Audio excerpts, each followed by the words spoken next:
Hello everyone, welcome to KV teachers guild. So बच्चों, अभी हम डिस्कस करेंगे 5th क्लास मैथ्स का एक सैम्पल पेपर। ये पीएम श्री केंद्रीय विद्यालय का पेपर है, सेशन एंडिंग एग्जाम 2024 टू 25 का। और सबसे पहले नॉलेज बेस्ड क्वेश्चंस हैं। First is 1 litre equal to blank millilitres. So 1 litre में होते हैं 1000 millilitres. Next is area is always expressed in. Area को हम हमेशा एक्सप्रेस करते हैं स्क्वायर यूनिट्स में, यानी कि स्क्वायर मिलीमीटर या फिर स्क्वायर सेंटीमीटर, स्क्वायर मीटर और स्क्वायर किलोमीटर।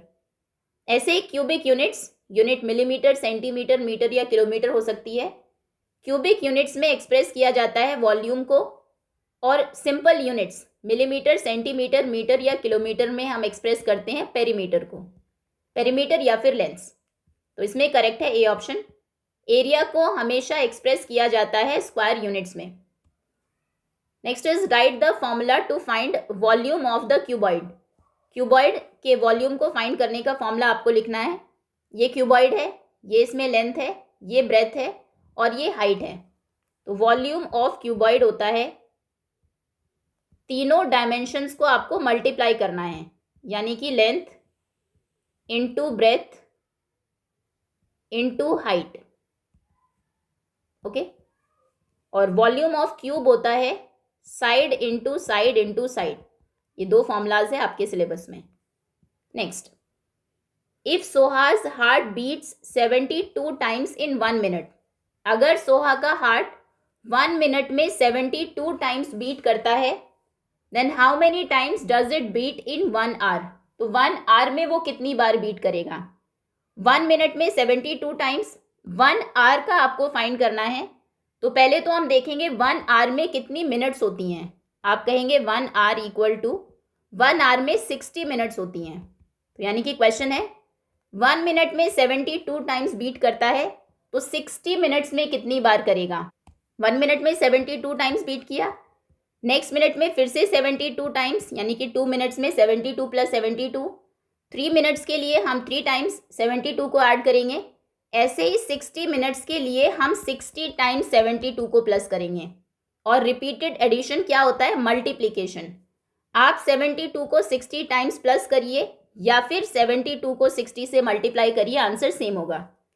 तो आप कहेंगे number of times Soha's heart beats in 1 hour, number of times Soha's heart beat in 1 hour equal to, उसके लिए हमें 72 को मल्टीप्लाई करना है 60 से, क्योंकि 1 मिनट में 72 टाइम्स करता है और हमें 60 मिनट्स में कितनी बार करेगा वो फाइंड करना है। तो 72 इंटू 60 में लास्ट में 0 है, 0 पुट करते हैं और फिर सिंपल 6 से हम मल्टीप्लाई करेंगे। 6 2 जार 12, 1 कैरी हुआ, 6 7 जार 42 प्लस 1 43, यानी कि उसका हार्ट 4320 टाइम्स बीट करेगा in 1 hour. Okay. Next, perimeter of a rectangular field is 120 metre. एक फील्ड है रेक्टेंगल की शेप में, उसका पेरीमीटर आपको गिवन है 120 मीटर। मान लीजिए ये फील्ड है रेक्टेंगल, इसका पेरीमीटर आपको गिवन है, पेरीमीटर है 120 metre. Now if length of the field is 40 metre. एक रेक्टेंगल में 2 लेंथ्स होती है, ये लेंथ है, ये लेंथ है, और 2 ब्रेथ्स होती है। तो लेंथ आपको गिवन है 40 मीटर है, ये भी 40 है, ये भी 40 मीटर है। Then it's breadth will be, आपको बताना है कि उसकी ब्रेथ कितनी होगी। अब पेरीमीटर का फॉर्मूला हमें पता है, स्क्वायर रेक्टेंगल में पेरीमीटर होता है, perimeter of rectangle equal to 2 into length plus breadth. Length और ब्रेथ को ऐड करके आपको 2 से मल्टीप्लाई करना है, 2 इंटू लेंथ प्लस ब्रेथ, यानी कि 2 इंटू लेंथ कितनी है 40 मीटर, 40 प्लस ब्रेथ कितनी है, ब्रेथ हमें नहीं पता, ब्रेथ को ब्रेथ ही रखते हैं, लेकिन आंसर हमें पता है, इसका आंसर आना चाहिए 120। ठीक है, 2 इंटू लेंथ प्लस ब्रेथ होता है पेरीमीटर, तो 2 इंटू लेंथ 40 प्लस ब्रेथ को बी ही रखा, इक्वल टू 120, क्योंकि हमें पेरीमीटर भी पता है। अब आप देखिए 2 को हम किससे मल्टीप्लाई करें कि आंसर 120 आ जाए। 2 को किससे मल्टीप्लाई करने पर आंसर 120 आता है? पहले 12 कब आएगा? 2 को 6 से मल्टीप्लाई करने पर आंसर 12 आता है। 2 6 जार 12, तो 60 से मल्टीप्लाई करने पर आंसर 120 आएगा।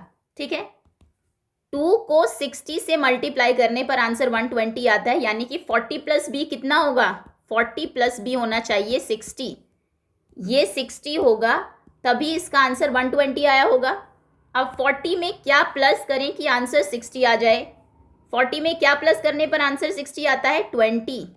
40 प्लस 10 होते हैं 50, प्लस 10 हो जाएगा 60, तो यानी कि 20 प्लस करने पर आंसर 60 आता है, तो ब्रेथ हो जाएगी 20 मीटर।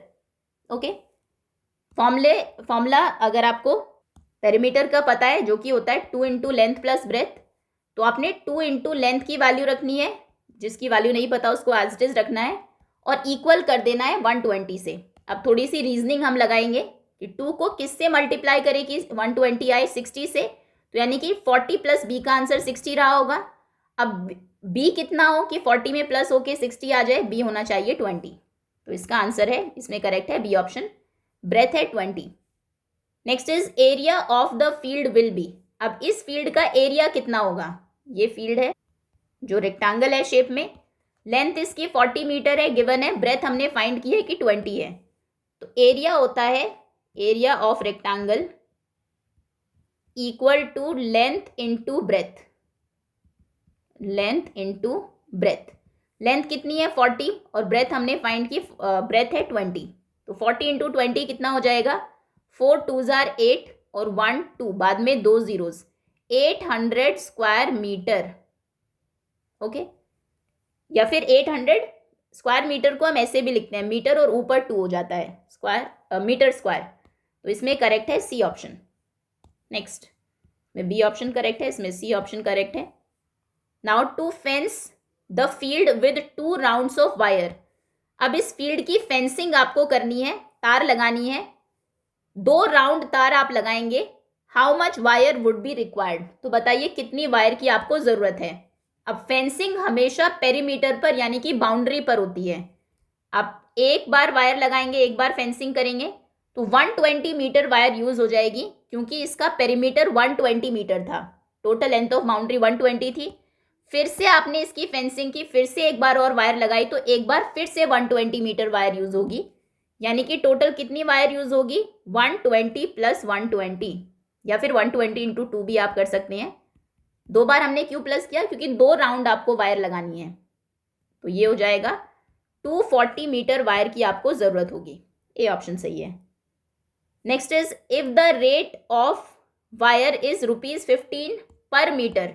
इसका मतलब है पर मीटर मतलब 1 मीटर, 1 मीटर वायर अगर 15 रुपीज की आती है, cost of fencing with 2 rounds of wire will be. So ये जो लास्ट क्वेश्चन में हमने 2 राउंड वायर के लगाए थे 1 एंड 2, इसकी टोटल कॉस्ट कितनी होगी? तो 2 राउंड वायर के लगाने में 240 मीटर वायर यूज हुई थी। अब अगर 1 मीटर वायर 15 रुपीज की आती है, 2 मीटर कितने की आएगी? 15 प्लस 15 30 की।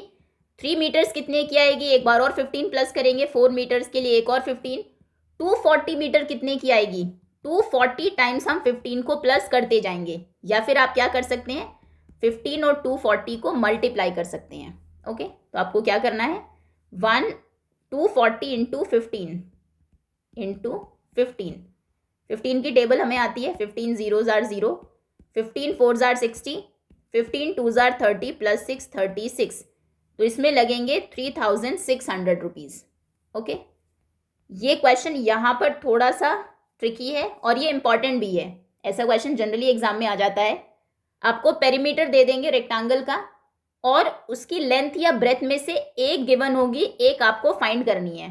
तो हम फॉर्मूला से इसे फाइंड करेंगे। रेक्टेंगल का पेरीमीटर होता है 2 इंटू लेंथ प्लस ब्रेथ, तो आप लिख देंगे 2 इंटू लेंथ की जगह लेंथ लिखेंगे, ब्रेथ की जगह ब्रेथ लिखेंगे, इक्वल टू पेरीमीटर की जगह पेरीमीटर लिखेंगे। अब आप ये देखेंगे कि 40 प्लस बी कितना हो कि 2 से उसको मल्टीप्लाई करने पर इक्वल हो जाए 120। उसका आंसर आया 60, तो 40 प्लस बी 60 हो गया, यहाँ पर हमने 60 लिख दिया। अब बी कितना हो कि 40 में प्लस होके 60 आ हो जाए, ये हो जाएगा 20, आंसर 20 है। फिर एरिया फाइंड करना है, एरिया होता है लेंथ इंटू ब्रेथ। फिर 2 बार फेंसिंग करनी है, फेंसिंग हमेशा पेरीमीटर पर होती है, पेरीमीटर क्योंकि हमें पहले ही पता है 120 है, 2 बार सिर्फ आपको उसको प्लस करना है। फिर क्वेश्चन था 1 मीटर वायर 15 रुपीज़ की आती है, तो टोटल वायर पे कितना खर्च होगा, हमें 240 मीटर वायर चाहिए, तो 240 इंटू 15 यानी कि 3600 रुपीज़ टोटल कॉस्ट होगी। Okay, now understanding based questions. Use Bela's method to multiply. Bela का मेथड यानी कि सिंपल जो मल्टीप्लीकेशन का मेथड है वो यूज़ करना है 32 इंटू 46 को मल्टीप्लाई करने के लिए। 6 पहले 6 से मल्टीप्लाई करेंगे 32 को, आप साइड में भी लिख सकते हैं, बिना साइड में लिखे डायरेक्ट भी कर सकते हैं। 6 2 जार 12, 2 1 कैरी हुआ, 6 3 जार 18 प्लस 1 19, 192। यहाँ पर क्रॉस लगा सकते हैं या फिर 0 भी लगा सकते हैं, 0। ओके, दोनों ही सही है। अब हम 4 यानी कि 40 से मल्टीप्लाई करेंगे 46 में, 4 10th प्लेस पर है 32 को, तो अब 32 को मल्टीप्लाई करना है 40 से, लास्ट में 0 आ गई या क्रॉस आ गया, यहाँ पर क्रॉस भी लगा सकते हैं। 4 2 जार 8, 4 3 जार 12, 128, ये हो जाएगा 2, 9 प्लस 8 17, 1 कैरी हुआ, 2 प्लस 1 3 और 1 कैरी वाला 4 1, 1472 आंसर है। Okay, next. Now what is the size of this pencil. इस पेंसिल का साइज आपको बताना है।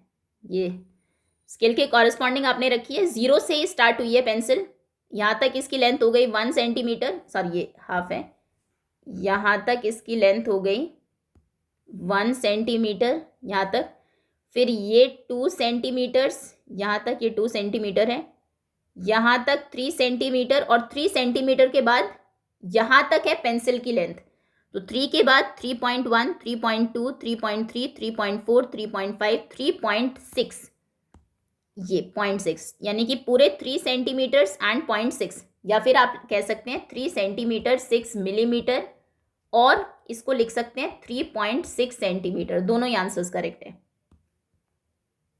ऑप्शन इसमें गिवन है, पॉइंट में गिवन है, तो इसमें सी ऑप्शन सही होगा, 3.6 centimetre. What part of the given figures is colored? Write in decimal. Decimal में लिखना है कि इस फिगर का कौन सा पार्ट कलर्ड है। ओके, तो ये देखिए फर्स्ट में टोटल कितने पार्ट्स हैं, 1 2 3 4 5 6 7 8 9 10, और कितने कलर्ड है, 1 आउट ऑफ 10 पार्ट्स इसमें से कलर्ड है। फ्रैक्शन को डेसिमल में हम कैसे लिखते हैं, नीचे एक 0 है, एक नंबर के पहले डेसिमल आएगा, आगे 0 लगा देंगे, 0.1 पार्ट। इसमें 1 2 3 4 5 6 7 8 9 10, 10 में से कितने पार्ट्स कलर्ड है, 2 पार्ट्स, तो 2 आउट ऑफ 10, अगेन 10 है नीचे, क्योंकि 10 में 1 0 है तो ऊपर 1 नंबर के पहले डेसिमल होगा 0.2, ठीक है, तो 0.1 एंड 0.2 ये डेसिमल में इसमें पार्ट्स कलर्ड है। Next, right which city shows little change in temperature on the 2 days 1 June and 1 दिसंबर। 1 जून और 1 दिसंबर का टेम्परेचर आपको गिवन है बार ग्राफ से, आपको बताना है किस सिटी के टेम्परेचर में लिटिल चेंज हुआ है, कम चेंज हुआ है, तो सब में कितना चेंज हुआ है वो देख लेते हैं। Change in temperature in Delhi पहले देखते हैं, चेंज इन टेम्परेचर पहले निकालते हैं दिल्ली का। दिल्ली में 1 जून को कितना टेम्परेचर था, ये दिल्ली का बार है, 33 हाइट तक, और 1 दिसंबर को था 23, तो 33 माइनस 23 यानी कि 10 डिग्री सेल्सियस दिल्ली में चेंज हुआ। उसके बाद शिमला में कितना चेंज हुआ, शिमला में 1 जून को था 22, 1 दिसंबर को है 10 डिग्री सिर्फ, तो 22 माइनस 10 यानी कि 12 डिग्री सेल्सियस शिमला में चेंज हुआ। बैंगलोर में कितना था, 1 जून को था 28 और 1 दिसंबर को है 24, तो 28 माइनस 24 यानी कि 4 डिग्री सेल्सियस। देन जैसलमेर में 1 जून को था 38 और 1 दिसंबर को है 25, तो 38 minus 25, 8 minus 5 3 minus 2 1, 13 degree Celsius. अब बताइए लिटिल चेंज, सबसे कम चेंज कहाँ पर हुआ है, बैंगलोर में, तो आप कहेंगे Bangalore shows little change in temperature. Bangalore show कर रहा है यहाँ पर टेम्परेचर में थोड़ा सा चेंज, सिर्फ 4 डिग्री सेल्सियस का चेंज। Okay, next. ये क्योंकि 2 मार्क का क्वेश्चन है, अगर 1 मार्क में होता तो डायरेक्ट आप आंसर भी लिख सकते थे।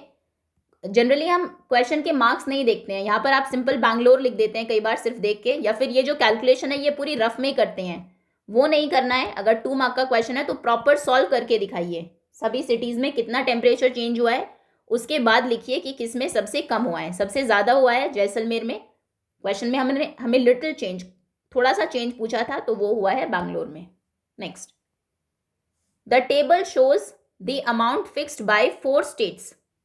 इन 4 स्टेट्स ने, हरियाणा, राजस्थान, मध्य प्रदेश और उड़ीसा ने कितना अमाउंट फिक्स किया है सैलरी फॉर 1 डे। चारों स्टेट्स ने एक दिन में कितनी सैलरी मिलेगी वो फिक्स कर दिया है। 135 रुपीज़ हरियाणा में मिल रही है, राजस्थान में 73 रुपीज़, मध्य प्रदेश में एक दिन काम करने पर 97 रुपीज़ मिलते हैं, उड़ीसा में एक दिन काम करने पर 75। ये बेसिकली उन लोगों के लिए है जो किसी के फार्म पर काम करते हैं। आपकी बुक से क्वेश्चन है।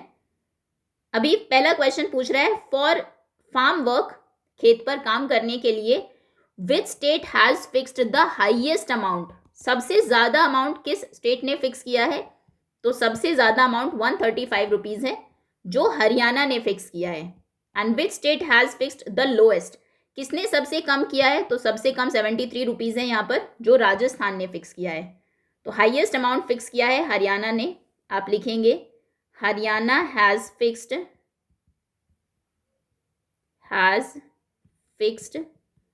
The highest amount and Rajasthan has fixed the lowest amount. Has fixed the lowest. Okay, next. Next is Bhairav Singh is a worker in Rajasthan. Bhairav Singh Rajasthan में काम करता है, एक वर्कर है वहाँ का। If he works for 8 weeks, अगर वो 8 हफ्तों तक काम करता है on the फार्म पर, how much will he earn, तो वो कितना अर्न करेगा, कितना कमाएगा। भैरव सिंह राजस्थान में काम करता है, एक दिन काम करने पर उसको 73 रुपीज़ मिलते हैं। अब उसने 8 वीक्स तक काम किया। पहले तो आप देखिए 8 वीक्स में कितने दिन होते हैं, क्योंकि यहाँ पर हमें सैलरी दिन के हिसाब से दी है, वीक्स के हिसाब से नहीं दी है। तो हम कहेंगे 1 वीक में कितने डेज होते हैं, 1 वीक में होते हैं 7 डेज। सो 8 वीक्स में कितने डेज हो जाएंगे, 8 वीक्स में हो जाएंगे 7 × 8 56 डेज। तो बेसिकली भैरव सिंह ने 56 डेज तक काम किया। ठीक है, अब 1 डे की सैलरी कितनी है भैरव सिंह की, 73 रुपीज़। आप कहेंगे, इधर करते हैं अभी, सैलरी फॉर 1 डे, 1 डे की सैलरी है ₹73। काम उसने कितने दिन किया, 56 डेज। तो 56 डेज की सैलरी कितनी हो जाएगी, सैलरी फॉर 56 डेज, 56 डेज की सैलरी हो जाएगी 73 × 56। एक दिन में 73, फिर 73, 73, 73 प्लस होते जाएंगे 56 डेज तक। तो 73 × 56 हमें करना है, या आप रफ में कर सकते हैं। 73 × 56, 6 3s are 18, 1 कैरी हुआ, 6 7s are 42 plus 1 43, 438 cross, 5 3s are 15, 1 carry, 5 7s are 35 plus 1 36। तो ये हो गया 8 5 6 7 8, 6 + 4 10 0, 1 कैरी हुआ, 3 + 1 4, 4088 रुपीज़ वो अर्न करेगा। तो आप लिखेंगे ₹4088। Okay, next. इसको आप दूसरे तरीके से भी कर सकते हैं। एक तरीका ये भी हो सकता है, वो एक दिन में 73 रुपीज़ अर्न करता है। पहले आप देख लीजिए, आपको 8 वीक्स का निकालना है, तो आप ये भी फाइंड कर सकते हैं। पहले 1 वीक का निकालिए। Salary of 1 day is ₹73। Salary of 1 week, 1 week की सैलरी कितनी होगी, 73 × 7, क्योंकि 1 वीक में 7 डेज होते हैं। 7 3s are 21, 2 कैरी हुआ, 7 7s are 49 प्लस 2 51, 511 रुपीज़ वो अर्न करेगा 1 वीक में। अब 8 वीक्स में कितना करेगा, 1 वीक में अगर 511 करता है तो 8 वीक्स में करेगा 511 इंटू 8, 8 1 जा 8, 8 1 जा 8, 8 5 जा 40, तब भी आंसर 4088 ही आएगा। ठीक है, दोनों ही तरीके सही है, ये इजी है। 1 डे का अगर आपको दिया है तो आप जो पूछा गया है उसमें कितने डेज हैं वो निकालिए और फिर 1 डे की सैलरी को उतने डेज से मल्टीप्लाई कर दीजिए। Next, Neelam is a worker in Haryana. Neelam Haryana में एक वर्कर है। If she works for 2.5 months on the farm, अगर वो फार्म पर 2.5 month यानी कि 2 महीने और फिर आधा महीना और काम करती है, then how much will she earn, तो वो कितना अर्न करेगी। अब पहले हम निकालेंगे 2.5 months में कितने डेज होते हैं। हरियाणा में काम करने पर उसे एक दिन में 135 रुपीज मिलेंगे। ठीक है, 2.5 महीने उसने काम किया, 2.5 months, तो 1 month में कितने डेज होते हैं, 30। अच्छा, कुछ मंथ्स में 30 डेज होते हैं, कुछ में 31 होते हैं, फरवरी में 28 29 भी होते हैं।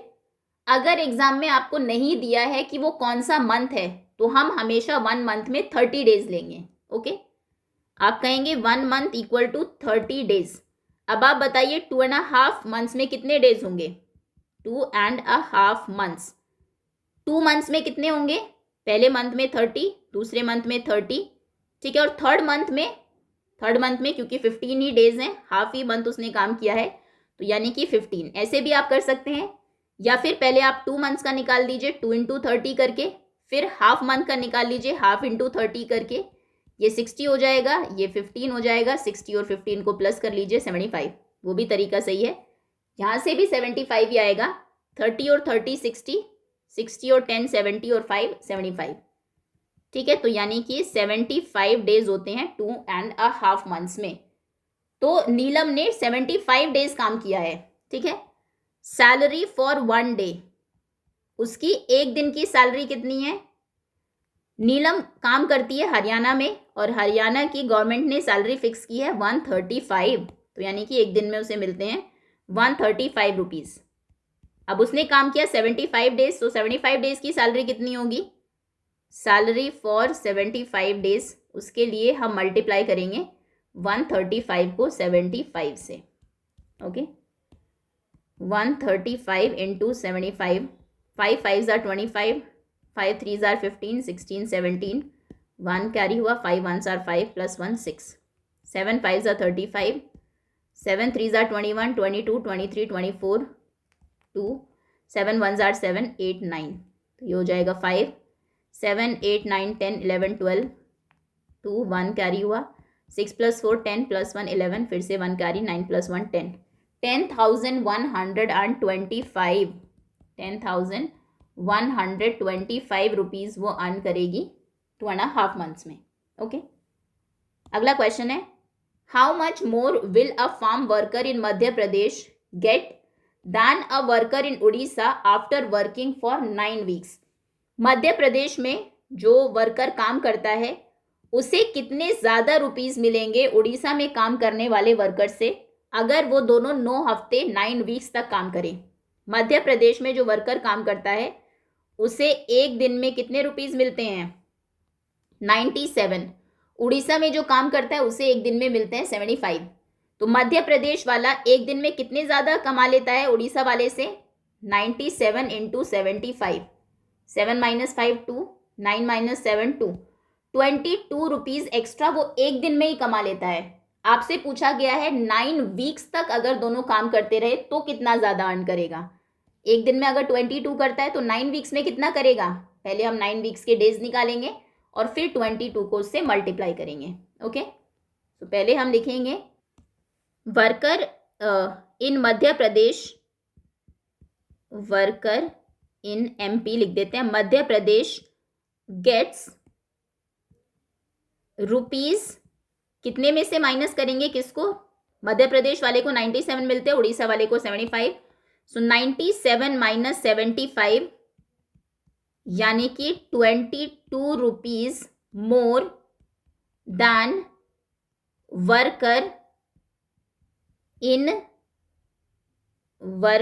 इन Orissa for working 1 day, after working for 1 day। Working for 1 day, एक दिन काम करने के बाद, 1 डे वर्क करने के बाद मध्य प्रदेश के वर्कर को उड़ीसा के वर्कर से 22 रुपीज मोर ज्यादा मिलते हैं। यह हमें टेबल से पता लगता है। अब 9 वीक्स में कितने ज्यादा मिलेंगे वो आपको फाइंड करना है। 1 वीक में कितने डेज होते हैं, 1 डे में कितना मिलता है वो तो हमने निकाल लिया 22। अब 1 वीक में होते हैं 7 डेज, तो 9 वीक्स में कितने हो जाएंगे, 9 वीक्स इक्वल टू 7 इंटू 9, 9 7 जार 63 डेज। तो क्वेश्चन है कि 63 डेज में कितने ज्यादा मिलेंगे। 1 डे में अगर 22 मिलते हैं तो 63 डेज में कितने मिलेंगे। So MP worker will earn, worker in Madhya Pradesh, worker will earn 63 into 22। 1 day में क्योंकि 22 है तो 63 डेज में कितने हो जाएंगे, 63 को मल्टीप्लाई करेंगे 22 से, करते हैं 2 3 जार 6, 6 2 जार 12, यहाँ पर भी 2 3 jar 6, 2 6 jar 12, 6 8 2 + 1 3, 1386 rupees more than Orissa worker. ठीक है, उड़ीसा के वर्कर से 1386 रुपीज वो ज्यादा कमा लेगा 9 वीक्स काम करने पर। ये हमें आपको समझ में आया। क्वेश्चन था एमपी का वर्कर ज्यादा कमाता है, ये तो हमें टेबल से पता लगता है। एमपी का वर्कर उड़ीसा के वर्कर से ज्यादा अर्न करता है 1 डे में। क्वेश्चन था एमपी का वर्कर जो एमपी में काम करता है वो हाउ मच मोर, कितने ज्यादा उसको मिलेंगे, रुपीज मिलेंगे उड़ीसा के वर्कर से 9 वीक्स काम करने पर। तो 1 डे काम करने पर पहले हमने निकाल लिया 22 रुपीज मिलते हैं। 9 वीक्स में कितने मिलेंगे, तो 1 वीक में तो 7 डेज होते हैं, 9 वीक्स में हो जाएंगे 63 डेज। 63 डेज तक दोनों अगर काम करेंगे तो 63 डेज में 22 इंटू 63, 1386 रुपीज उसको ज्यादा मिलेंगे। Okay, next is ability to compute. What is the area of this figure, इस फिगर का एरिया बताना है। लेंथ है 6, ब्रेथ है 5, यानी कि एक रेक्टेंगल है। एरिया क्या होता है रेक्टेंगल का, area of rectangle is length into breadth, L into B, यानी कि 6 इंटू 5, तो ये हो जाएगा 30 स्क्वायर सेंटीमीटर। यूनिट भी आपको देखनी है, सी ऑप्शन सही है। सिर्फ 30 नहीं देखना, 30 सेंटीमीटर नहीं होगा, क्योंकि एरिया हमने देखा था हमेशा स्क्वायर और फिर यूनिट में लिखते हैं। यूनिट जो भी हो, जो यहाँ पर यूनिट है वही आप लिखेंगे। Next is 2250 grams can also be written as, 2250 grams को आप और कैसे लिख सकते हैं, केजी में लिखना है बेसिकली, नहीं केजी और ग्राम के मिक्सचर में। तो हमें पता है 1000 ग्राम्स मिलकर बनाते हैं 1 किलोग्राम, यहाँ पर 2000 है तो इनका तो 2 किलोग्राम बन जाएगा और 250 ग्राम्स ही रह जाएंगे, तो यानी कि 2 kilogram and 250 grams, B option सही है। हमेशा जो थाउजेंड्स होते हैं वो केजी बन जाते हैं और जो 100 टेंस और वंस होते हैं, यानी जैसे यहाँ पर 250 है, वो ग्राम्स ही रह जाते हैं। Next is the weight of 1 coin is 9 gram, एक कॉइन है इसका वेट 9 ग्राम है। Then the weight of 10 such coins will be, तो 10 कॉइन्स का वेट कितना होगा, 1 का 9 है तो 10 का हो जाएगा 9 इंटू 10, 1 का 9, 2 का 9 + 9, 3 का 9 + 9 + 9, 10 टाइम्स आप प्लस करेंगे ना, 9 इंटू 10 कर दीजिए 90 ग्राम्स। ओके, ए ऑप्शन सही है। Next, how many injections of 5 ml can be filled in a bottle of 250 ml medicine. कुछ इंजेक्शन है, एक इंजेक्शन में 5 ml मेडिसिन आती है, तो 250 ml मेडिसिन से आप कितने इंजेक्शंस फिल कर सकते हैं।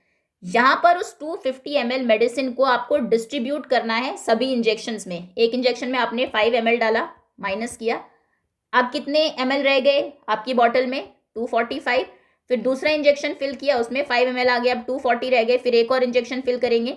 इस तरह से आप -5 करते जाएंगे जब तक 0 ना हो जाए। और रिपीटेड सब्ट्रैक्शन, बार बार माइनस करने का मतलब है डिवाइड करना। तो यहाँ पर बेसिकली आपको 250 ml को डिवाइड करना है 5 ml से।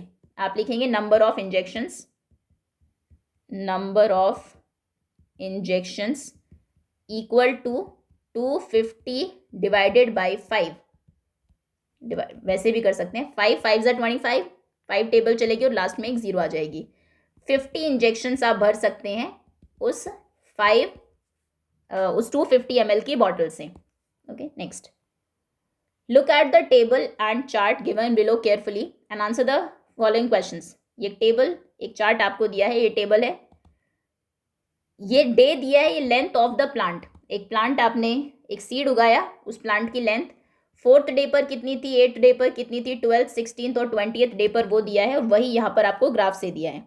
4th डे पर लेंथ है 1.4, 8th डे पर यहाँ पर पॉइंट है, कॉरेस्पॉन्डिंगली आप देखेंगे 5.3, 12th डे ये है 9.5, 16th डे ये है 10.2, ठीक है, 10.2 पर ये जाएगा, 20th डे पर यहाँ पर है 10.9, 11 से थोड़ा सा कम।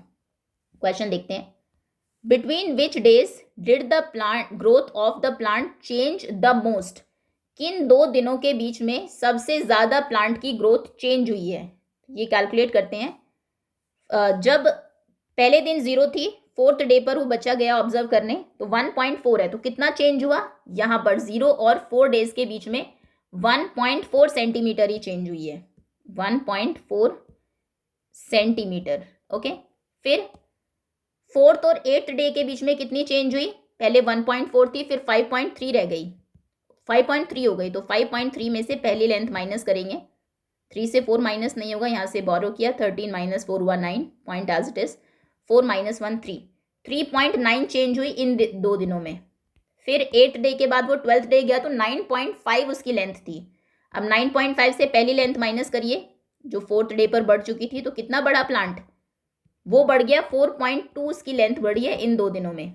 फिर 16th डे पर 10.2 हो गई, तो 10.2 माइनस पहले वाली माइनस करेंगे 9.5, 2 से माइनस नहीं होगा 12, ये हो जाएगा 7 पॉइंट आगे 0.7 ही बढ़ी सिर्फ। और फिर 10.2 से 10.9, 10.9 से पहला वाला माइनस करते हैं 10.2, ये भी हो जाएगा 0.7, फिर से 0.7 बढ़ी। अब बताइए किन 2 दिनों में सबसे ज़्यादा बढ़ी है, सबसे ज़्यादा 4.2 बढ़ी है किन 2 दिनों में, 8 to 12 डेज के बीच में। सो 8 to 12 डेज के बीच में लेंथ सबसे ज़्यादा ग्रो हुआ है प्लांट, इसमें करेक्ट है C option, C. Next, now what is the length of the plant on 14th day. 14th day पर प्लांट की लेंथ कितनी होगी, 12th डे पर थी, एक सेकेंड, 12th डे पर 9.5 थी और 16th डे पर 10.2 थी। 14th डे पर कितनी होगी वो पूछ रहा है वो। चलो ऑप्शंस देख लेते हैं। पहले 8.7, 8.7 तो नहीं हो सकती। अगर 12वें दिन प्लांट 9.5 का था तो उसके 2 दिन बाद वो छोटा तो नहीं होगा, लेंथ बढ़ेगी ही उसकी, तो यानी कि ये ऑप्शन रॉन्ग है, क्योंकि 8.7 तो 9.5 से भी छोटा है। पहला गलत हुआ। 9.9, 9.5 थी, 9.9 हो सकती है, इसको देखते हैं अभी, बाकी भी चेक कर लेते हैं। 10.5, 14th डे पर 10.5 नहीं हो सकती, क्यों? क्योंकि 16th डे पर 16वें दिन ही उसकी लेंथ 10.2 हुई है। 12वें दिन 9.5 थी, यहाँ पर था प्लांट, ये देखिए 8, 9.5 इतना। 16th डे पर 10.2 हो गई, तो 10.2 से भी बड़ा है 10.5, तो 14th डे जो 10 और 16 के बीच में है उस दिन दोनों से बड़ी लेंथ नहीं हो सकती, इससे बड़ी लेंथ नहीं हो सकती है, ठीक है, तो ये भी गलत है। 10.2 भी नहीं हो सकती क्योंकि 16वें दिन 10.2 है, 14th डे पर थोड़ी सी कम रही होगी, तो यानी कि इसमें 9.9 सही है, क्योंकि 9.9 9.5 और 10.2 के बीच में है, जैसे 12 और 16 के बीच में 14 है, ठीक है, इस तरह से आपको देखना है, तो इसमें करेक्ट है B option. Next, now between which 2 days the growth of the plant change the least. किन 2 दिनों के बीच में प्लांट की लेंथ सबसे कम बढ़ी है, तो सबसे कम तो इन 2 दिनों में है। 12 to 16 में भी 0.7 बढ़ी और 16 to 20 में भी, दोनों ही ऑप्शन सही है। 12 to 16, 16 to 20, 16 to 20 का ऑप्शन ही नहीं है, तो 12 to 16 इसमें सही होगा, डी ऑप्शन, ठीक है। 0 to 4 में अगर आप देखें, पहला ऑप्शन 0 to 4, एक सेकेंड, 0 to 4 में उसकी लेंथ 1.4 बढ़ी है, 4 to 8 में 3.9, देन थर्ड ऑप्शन है 8 to 12, 8 to 12 में तो सबसे ज़्यादा 4.2 बढ़ी है, और 12 to 16 में सिर्फ 0.7, ठीक है, तो इसमें डी ऑप्शन सही है। What is the length of the plant on 5th day. 5th day length कितनी होगी, 5th day, 4th day 4th थी, 5th डे में अगर आपको देखना है, एक सेकेंड, पहले हम 4th नीचे लिख लेते हैं। 4th डे पर 1.5 थी, 8th डे पर 5.3 थी।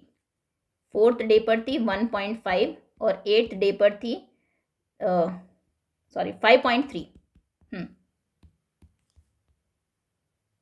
1.4, 5.3। ओके, ये 8th डे। अब 4th से थोड़ा सा बड़ा है 5th डे। ऑप्शंस देख लेते हैं। पहला ऑप्शन कह रहा है 9.5। 9.5 तो बिल्कुल नहीं हो सकती 5th डे पर, क्योंकि 8वें दिन ही प्लांट जाके 5.3 हुआ है। 5वें दिन पर 9.5 नहीं होगा। 1.4 भी नहीं हो सकती। 4th डे चौथे दिन 1.4 थी, तो 5वें दिन थोड़ा सा बढ़ेगा, सेम लेंथ नहीं रहेगी। 10.5 तो बिल्कुल नहीं हो सकती। 10.5 तो 8th डे की भी डबल है। ऐसा नहीं होगा कि 1.4 का प्लांट था फिर सीधा 10.4 का हो गया, इतना बड़ा, फिर छोटा हो गया 8वें दिन। ये भी रॉन्ग है। 2.2 बिल्कुल हो सकती है। 2.2 क्योंकि 1.4 से थोड़ा सा बड़ा है, 5.3 से छोटा है, तो इसमें करेक्ट है D option. Okay, next. Now problem solving ability. An eraser is about blank centimetre cubes. आपको एक इरेजर का वॉल्यूम बताना है। आप देखेंगे सेंटीमीटर क्यूब, क्यूब्स सेंटीमीटर में, क्यूब यूनिट में, क्यूबिक यूनिट में हमेशा वॉल्यूम होता है। इरेजर अगर आप मेजर करें जनरली इस तरह से, ये आपकी इरेजर है। मान लीजिए इसकी लेंथ है 3, ये बना भी दीजिएगा आप कि आपने डायमेंशंस क्या ली है। लेंथ है आपके इरेजर की 3, ये 3 सेंटीमीटर लेंथ है, ब्रेथ है मान लीजिए 2 सेंटीमीटर, हाइट है 1 सेंटीमीटर। ठीक है, तो वॉल्यूम कितना हो जाएगा? Length into breadth into height, 2 into 3 into 6, 3 2 jar 6, 6 1 jar 6 centimetre cube. ठीक है, ऊपर आंसर हो जाएगा। Next, if 1 rupee coins weight 485 grams, then how much will 10,000 coins weigh? अगर 1 रुपी के आपने 100 कॉइन्स लिए, उनका वेट है 485 ग्राम्स, तो 10,000 कॉइन्स का कितना वेट होगा? अब ये आप दो तरीके से कर सकते हैं। एक तो सिंपल मेथड है, क्योंकि 1 मार्क का ही क्वेश्चन है, डायरेक्ट भी आप कर सकते हैं। 100 का कितने टाइम्स है 10,000? 100 को किससे मल्टीप्लाई करे कि 10,000 आए? 100 में 2 जीरोज हैं, इसमें 1 2 3 4 जीरोज हैं, यानी कि 100 को 100 से मल्टीप्लाई करने पर 10,000 आएगा, 4 जीरोज। तो 4, अगर ये इसका 100 टाइम्स है तो कॉइन्स का वेट भी 100 टाइम्स हो जाएगा। 485 को 100 से मल्टीप्लाई कर दीजिए, 48500, 48,500 ग्राम्स उनका वेट हो जाएगा। एक तो ये तरीका है, या फिर अगर थोड़ा एक्सप्लेन करके आपको करना है, पहले 1 कॉइन का वेट निकालिए। आप कहेंगे वेट ऑफ 100 कॉइन्स।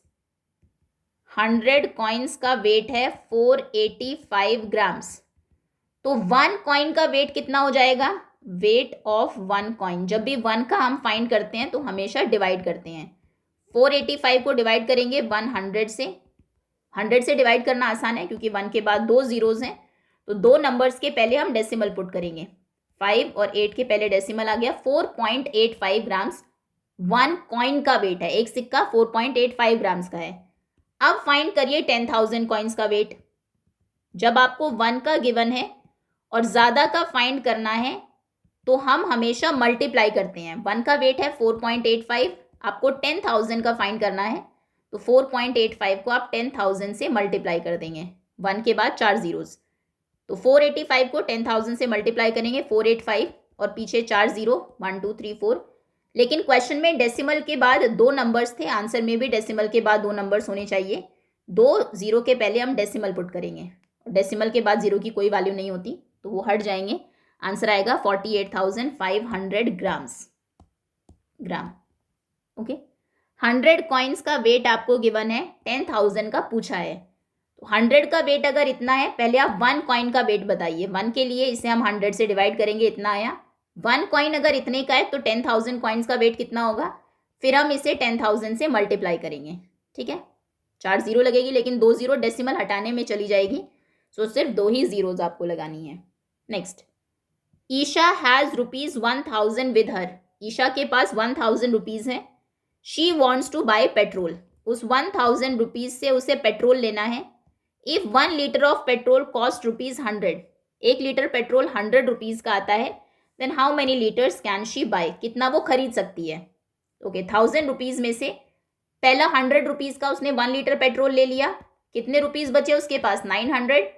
फिर उसने 100 का 1 लीटर और पेट्रोल ले लिया, अब बचे 800। फिर से 100 का एक और ले लिया। बेसिकली आप 100 माइनस करते जाइए और 1 लीटर पेट्रोल लेते जाइए। माइनस करना है, रिपीटेड सब्ट्रैक्शन क्या होता है? डिवीजन। बेसिकली आपको यहाँ पर डिवाइड करना है 1000 को रुपीज़ 100 से। तो आप कहेंगे she can buy petrol equal to 1000 divided by 100 litres. Okay, 100 से डिवाइड करेंगे 1000 को, ऐसे भी आप कर सकते हैं। 1000 100 से डिवाइड किया, 100 वंस आर 100, एक जीरो हमने कैरी की, ऊपर एक जीरो लग गई, 10 लीटर्स।